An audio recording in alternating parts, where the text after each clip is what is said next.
नमस्कार। Divine healing channel की Hindi audio book series में आपका स्वागत है। लुइस एले की bestseller book you can heal your life की हिंदी ऑडियो बुक मैं आपके साथ शेयर कर रही हूँ, जिसके 5वें अध्याय पर हम हैं। 5वें अध्याय में हमने शुरू में क्या जाना, लेखिका ने हमें क्या बताया, इसकी ऑडियो आप इस चैनल की प्लेलिस्ट में जाकर सुन सकते हैं। 5वें अध्याय में आगे बढ़ने से पहले मैं आपको बताना चाहती हूँ कि हमने 5वें अध्याय में शुरू में क्या जाना। चैप्टर 5, अब हम क्या करें, बदलाव का निर्णय। इसमें हमने जाना कि लेखिका ने हमें बताया हम किस तरह से अपने जीवन में बदलाव ला सकते हैं।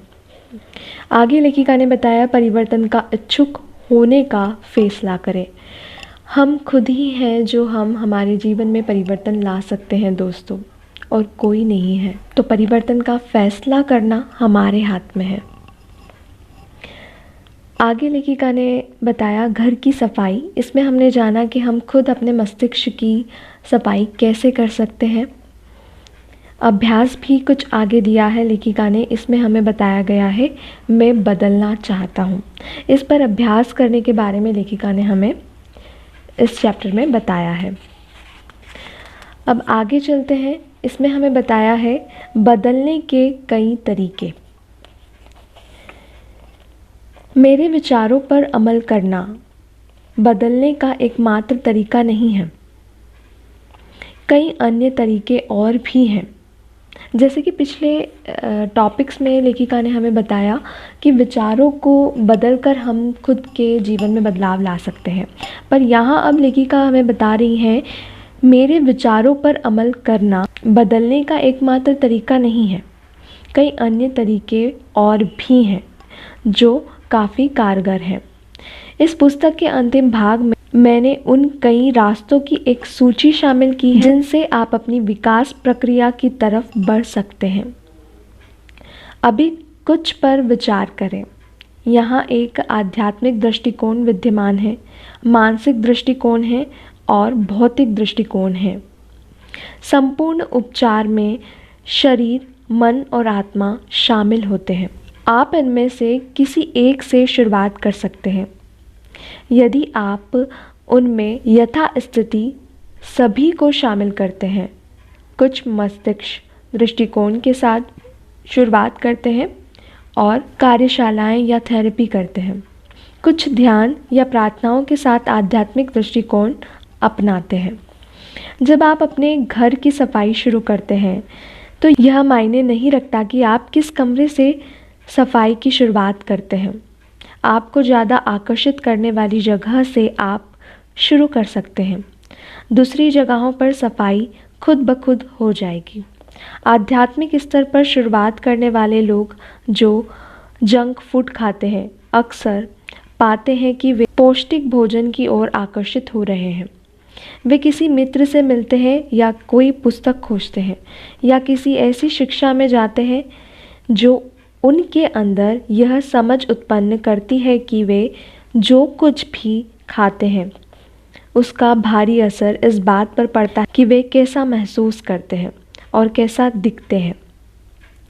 एक स्तर हमेशा दूसरे की ओर ले जाएगा जब तक विकसित होने और परिवर्तन की इच्छा मौजूद होगी।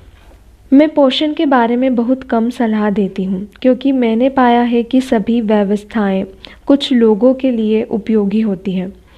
मेरे पास होलिस्टिक क्षेत्र में अच्छे चिकित्सकों का एक स्थानीय तंत्र मौजूद है और जब मुझे ग्राहकों के लिए पोषक संबंधी जानकारी की आवश्यकता दिखती है तो मैं उन्हें इनके पास भेज देती हूँ। यह एक ऐसा क्षेत्र है जहाँ आपको अपना रास्ता स्वयं खोजना होगा या किसी विशेषज्ञ के पास जाना होगा जो आपका परीक्षण कर सकता है। पोषण पर बहुत सी पुस्तकें ऐसे लोगों द्वारा लिखी गई है जो काफ़ी बीमार थे और उन्होंने अपने उपचार के लिए एक व्यवस्था तैयार की। फिर उन्होंने अपने तरीकों के बारे में और लोगों को बताने के लिए एक पुस्तक लिखी। हालांकि हर कोई एक जैसा नहीं होता। जैसे मैक्रोबायोटिक जैविक प्रक्रिया से तैयार भोजन पदार्थ और प्राकृतिक कच्चे खाद्य पदार्थों के आहार दो बिल्कुल भिन्न दृष्टिकोण हैं। कच्चा भोजन खाने वाले लोग कभी किसी पदार्थ को पकाते नहीं हैं, कभी कभार ही ब्रेड या अनाज खाते हैं और इस बात का ध्यान रखते हैं कि एक ही समय पर फल और सब्जी ना खाएं, और वे कभी नमक का इस्तेमाल नहीं करते। मैक्रोबायोटिक लोग लगभग सारा भोजन पकाते हैं, खाद्य पदार्थों को मिश्रित करने के भिन्न तरीके इस्तेमाल करते हैं और काफ़ी नमक इस्तेमाल करते हैं। ये दोनों विधियाँ कारगर हैं, दोनों शरीर को स्वस्थ बनाती है, लेकिन इनमें से कोई भी विधि सभी के लिए ठीक नहीं है। पोषण के संबंध में मेरा व्यक्तिगत दृष्टिकोण सरल है। यदि वह बढ़ता है तो उसे खाओ, यदि वह नहीं बढ़ता तो उसे मत खाओ। अपने भोजन के बारे में सतर्क रहो, यह अपने विचारों पर ध्यान देने के समान है।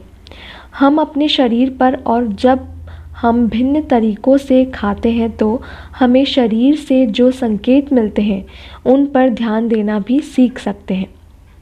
जीवन भर नकारात्मक मानसिक विचारों में लिप्त रहने के बाद अपने मन मस्तिष्क की सफाई करना ऐसा ही है मानो जीवन भर जंक फूड खाने के बाद पौष्टिक भोजन लेने की शुरुआत करना। ये दोनों ही बीमारियों के उपचार में समस्याएं पैदा कर सकते हैं। जब आप अपना शारीरिक आहार बदलना शुरू करते हैं तो शरीर विषैले तत्वों के अपने भंडार को बाहर निकालना शुरू करता है, और जब ऐसा होता है तो आप 1-2 दिन के लिए स्वयं में सड़न सी महसूस कर सकते हैं। ऐसा ही होता है जब आप अपनी मानसिक विचार प्रक्रियाओं को बदलने का निर्णय लेते हैं। आपको कुछ समय के लिए परिस्थितियां बदतर महसूस होगी। एक पल के लिए किसी धन्यवाद थैंक्सगिविंग रात्रि भोज के अंत को याद कीजिए। भोजन समाप्त हो चुका है और अब बर्तन को साफ करने का समय है। बर्तन पूरी तरह जला हुआ और पपड़ीदार है, इसलिए आप उसमें गर्म पानी व साबुन डालते हैं और उसमें कुछ समय के लिए डूबा रहने देते हैं। फिर आप उस बर्तन को रगड़ना शुरू करते हैं। उस समय आपको यह बुरा लगता है जब बर्तन और गंदा लगता है, लेकिन अगर आप उसे रगड़ते रहते हैं तो आपका बर्तन नया सा हो जाता है।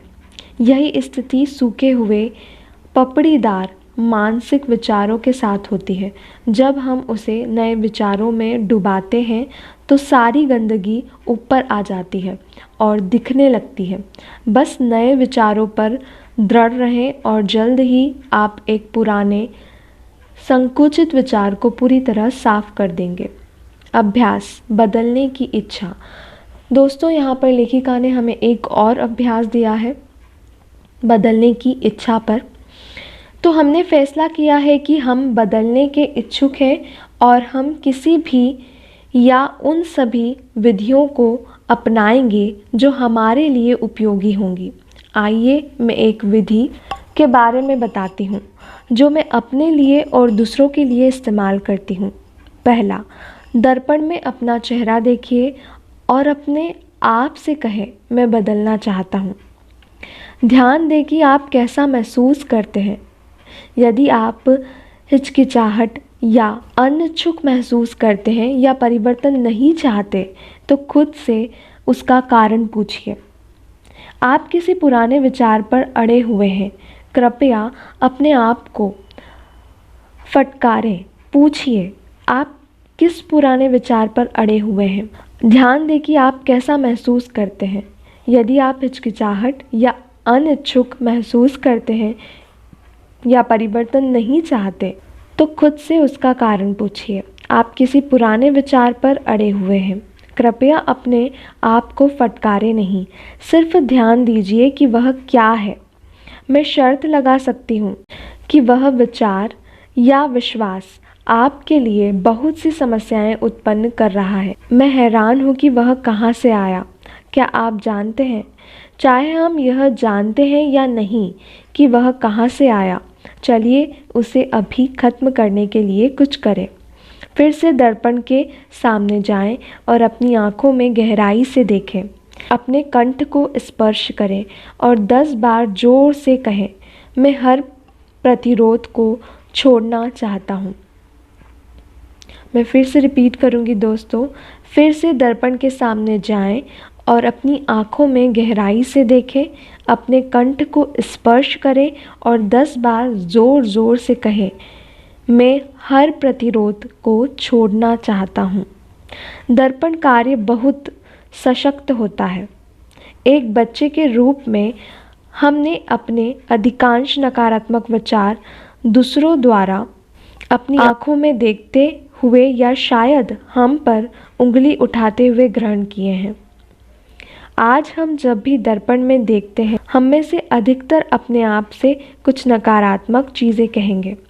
हम किसी भी बात के लिए अपनी आलोचना करते हैं या अपना कम मूल्यांकन करते हैं। सीधे अपनी आँखों में देखना और अपने बारे में एक सकारात्मक घोषणा करना मेरी राय में दृढ़ निश्चय सहित एक मजबूत समाधान का सबसे तेज तरीका है। इस अभ्यास पर लेखिका अपना ये 5वां अध्याय पूरा करती है दोस्तों। इसके बाद एक अफर्मेशन दिया गया है इस अध्याय के बाद, जिसे मैं नेक्स्ट वीडियो में आपके साथ शेयर करूँगी। आज के लिए इतना ही। इस अभ्यास को ज़रूर करें ताकि आप खुद को समझ पाएँ और आगे बढ़ पाएँ। धन्यवाद।